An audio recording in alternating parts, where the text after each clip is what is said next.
رسول اللہ صلی اللہ علیہ وسلم نے فرمایا کہ جو یہ کلمہ ایک دفعہ پڑھے تو اللہ 20 لاکھ نیکیاں عطا کرے.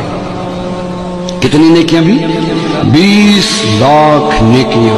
سبحان اللہ. یہ بہت بڑے تاجر کو بھی ایک دن کی کمائی 20 لاکھ تقریباً نہیں ہوتی ہوگی، تو وہ کوشش کے ساتھ پہنچ جائے تو پہنچ جائے. یہ 20 لاکھ آپ کتنے خوش قسمت ہیں. یہاں 2 گھنٹے بیٹھے ہیں اور 2 گھنٹوں کی برکات یہ کہ جب آپ اٹھ کر جائیں گے تو آپ کے جنت کے بینک میں 20 لاکھ نیکیاں اللہ جمع کروا دے گا. وہ کلمہ کیا ہے؟ سارے پڑھیں. بسم اللہ الرحمن الرحیم.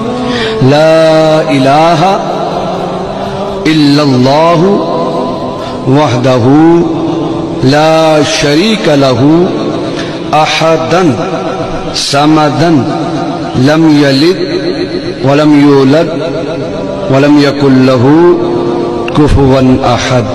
جس نے پڑھا اس کو مبارک ہو.